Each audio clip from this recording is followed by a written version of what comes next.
Hola, ¿cómo estamos? Muy buenas noches. Vamos a continuar con la transmisión que hacemos todas las noches de este libro del Catecismo de la Doctrina Cristiana, curso superior del Padre José de Arp.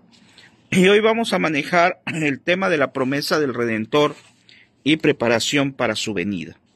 Muy bien, como siempre vamos a invocar al Espíritu Santo, al pedirle al Señor que nos ayude, que nos dé el discernimiento para poder seguir adelante, para entender su palabra. Y decimos: ven Espíritu Santo, llena los corazones de tus fieles y enciende en ellos el fuego de tu amor. Envía, Señor, tu Espíritu, todo será creado y se renovará la faz de la tierra. Ven Espíritu Santo, ven Espíritu de Dios. Bueno, como todas las noches, pues seguimos transmitiendo este catecismo, que es muy interesante, ya sea que lo veas en vivo o diferido, pues para que podamos avanzar. Y vamos por la pregunta 119, que dice de la promesa del Redentor y preparación para su venida. Y en el 119 dice: ¿qué hizo Dios para sacar al hombre de tan triste estado? Perdón. Y dice: inmediatamente después del pecado prometió Dios a los hombres un Redentor, que quitando de ellos el pecado los restituiría a la gracia y al derecho de la gloria. El día de ayer hablamos acerca del pecado original y vimos que nuestros primeros padres, Adán y Eva, pecaron. Y ese pecado tuvo una consecuencia incluso hasta nuestros días.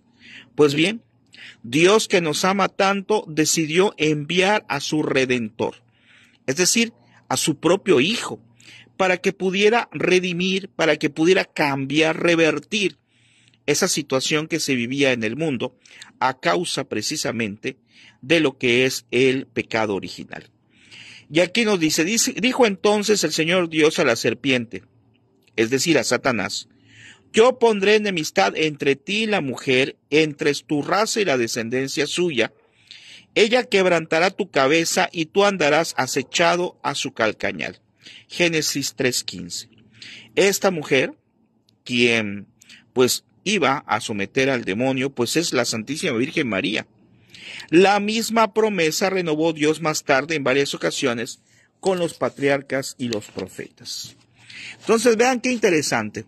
María, como sabemos, es la nueva Eva, una mujer, como dijimos ayer, limpia de todo pecado, de pecado original y de cualquier pecado, inmaculada, precisamente para poder recibir al Redentor prometido. En el 120 dice: ¿cuánto tardó todavía en venir el Redentor prometido? Y dice: tardó varios miles de años. En el 121, ¿en qué estado se hallaba entonces el mundo? Dice: el mundo todo se hallaba sumergido en la idolatría, los vicios. Solo los judíos conocían y adoraban al Dios verdadero. Bueno, antes de que viniera nuestro Señor Jesucristo, pues lógicamente los judíos eran los que seguían la línea del Dios verdadero, la línea de Yahvé. Pero al momento de venir Jesucristo, estaba buscando, como sabemos, al pueblo elegido, al pueblo judío, pero no fue aceptado por él.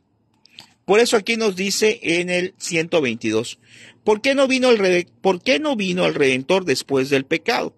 Sí, porque alguien puede decir: a ver, bueno, pues si el pecado fue al principio, el pecado original, ¿por qué tardó tanto en llegar Jesucristo? Y aquí nos dice: no vino después del pecado para que, humillado el hombre, conociera la profunda miseria en que le había precipitado el pecado y que fuera de Dios nadie era capaz de salvarse.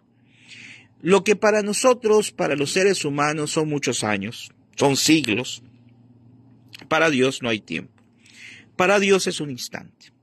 Entonces, pareciera que pasó mucho para que llegara el Redentor prometido, pero ese fue el momento exacto. Ese es el momento que planeó Dios, que tenía que pasar para que el pueblo cayera en la sumisión.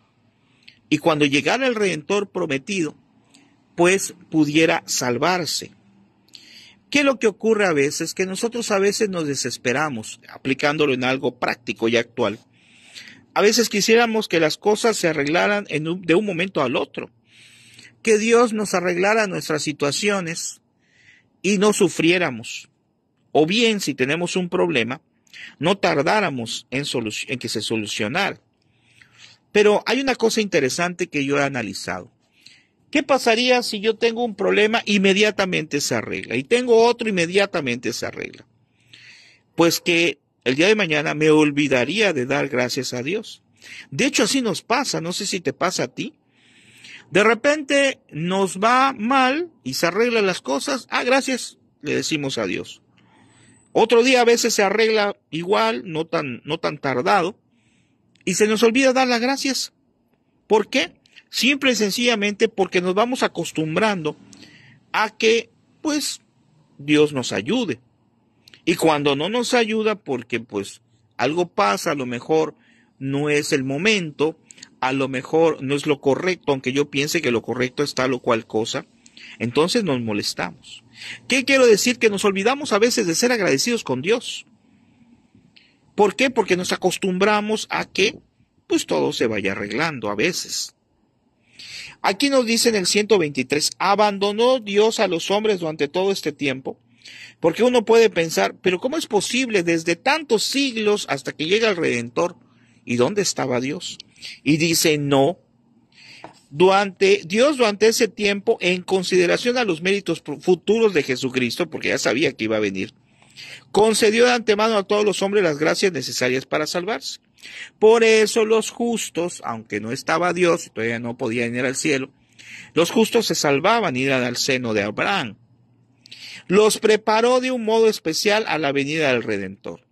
Es decir, a la humanidad entera, si nosotros recorremos lo que es la historia de la salvación, es decir, desde el momento en que se realiza el pecado original, y cómo fue llevado ese mensaje en la descendencia de Jesucristo a través del pueblo judío, pues ahí vamos a entender y vamos a analizar que fue preparando al pueblo judío para recibir a Jesús. Es decir, Dios nunca se alejó del ser humano. Recordemos cómo se aparecía la voz de Yahvé con los profetas, con Moisés, cómo dio los mandamientos. Entonces estuvo siempre cerca de su pueblo. En el 124 dice, ¿de qué manera preparó Dios a los hombres a la venida del Redentor? Dice, los preparó mediante la elección del pueblo israelita con quien hizo una alianza especial, mediante la misericordiosa solicitud con que guiaba también a los gentiles. Es decir, fue preparando a su pueblo para la venida del Redentor. En el 125 dice, ¿por qué escogió Dios a un pueblo propio? Dice, para conservar la fe en un solo Dios y la esperanza en el Redentor prometido. Porque su pueblo prometido era el que tenía conocimientos del Dios verdadero.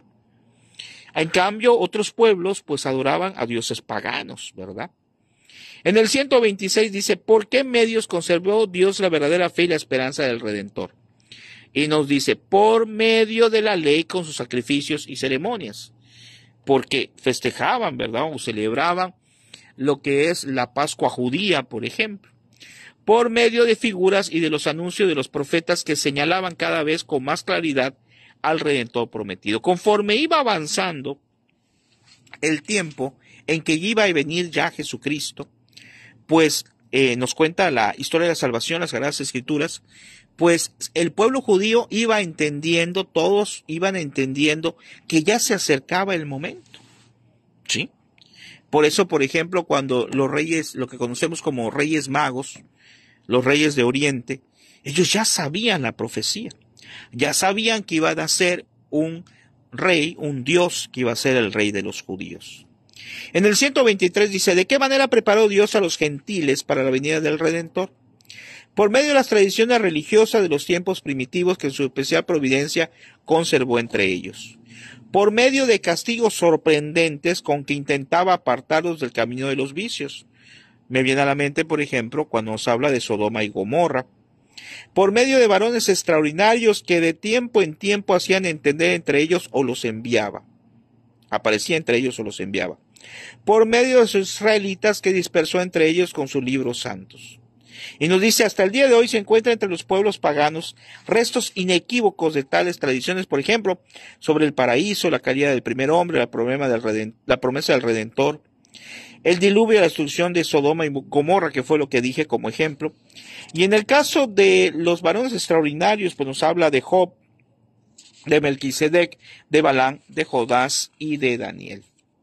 Por eso aquí nos dice al final, por eso Dios os ha esparcido entre la gente que no le conocen para que vosotros publiquen sus maravillas y le hagáis conocer que no hay otro Dios poderoso fuera de él. Entonces se viene a presentar al pueblo elegido de Dios, pero después se abre hacia todos, ¿verdad? Por eso Jesucristo vino a salvar al mundo. Había un pueblo elegido, pero Él vino a salvar a todos, no solamente a los integrantes de ese pueblo elegido, a toda aquella persona que reconocía en Jesucristo al Hijo de Dios, al Dios mismo, al Dios verdadero. Y aquí viene, para terminar esta parte, como nos dice este catecismo, una aplicación práctica para que nosotros podamos aplicarlo en nuestra vida. Dice: aplicación práctica: procura, hijo, ser una imagen fiel de Dios huyendo del pecado, que trajo de todos los males al mundo. Por las tristes consecuencias del primer pecado, reconoce y advierte cuán mal y amarga cosa es el haber abandonado a Dios el Señor. Isaías 2:19. Pues el pecado hace desdichado a los pueblos, está en Proverbios 14. Agradece a Dios que el Redentor prometido también haya venido para ti.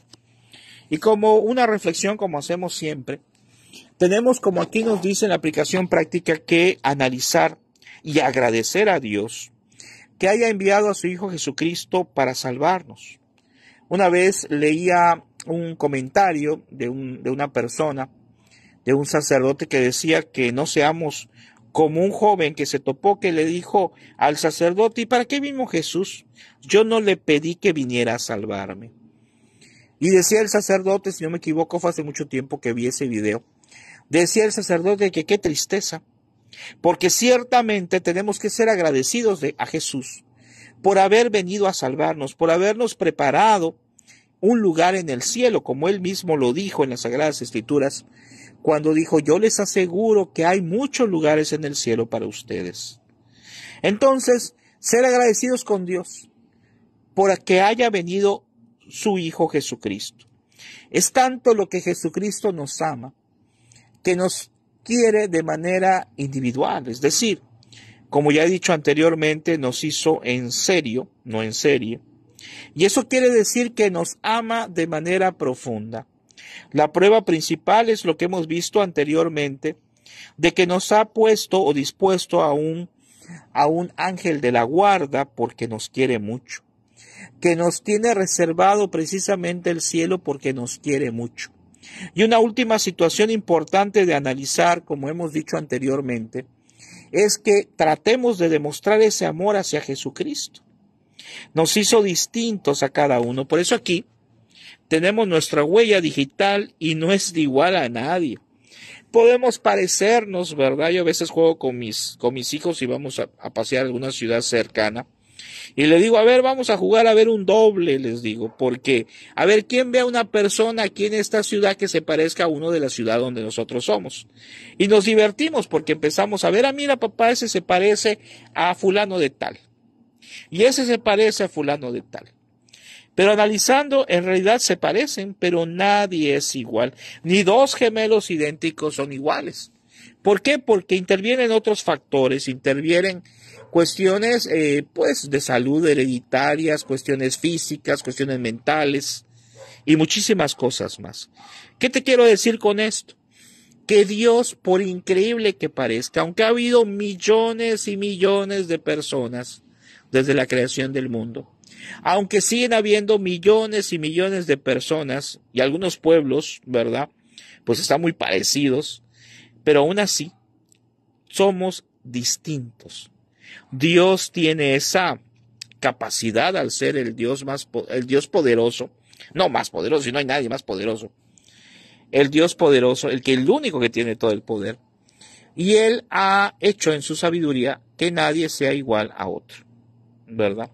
Por eso tantas ideas, tantas teorías falsas que hablan de reencarnación, de que vas a reencarnar una persona en otra, de que ya existías en el pasado, de que reencarnas en un animal, tantas ideas tan terribles que son lógicamente contrarias a nuestra fe, pues solamente quieren perjudicar y hacer como que Dios puede repetir a alguien, como que Dios puede, no. Esa es la maravilla de un Dios poderoso, que nada se parece al otro. Ni siquiera los pajaritos, ¿verdad? Que no son su creación máxima como nosotros. Ni siquiera los pajaritos puede ser que yo encuentre un pajarito exactamente igual a otro pajarito. Mi hija tiene aquí en la casa 4 pajaritos chiquititos y ninguno se parece al otro. Y aún yo comprara pajaritos que aparentemente tienen el mismo color, no es así. Y lo puedes comparar de muchas formas, con mariposas, con diferentes animalitos. Y entonces, si no hizo iguales a los animalitos, exactamente igual, aunque sean de la misma especie, pues al ser humano menos. Y lo más importante, lo que hemos dicho en temas anteriores, no solamente nos hizo físicamente distintos, sino que nos dio un alma, un aliento vital.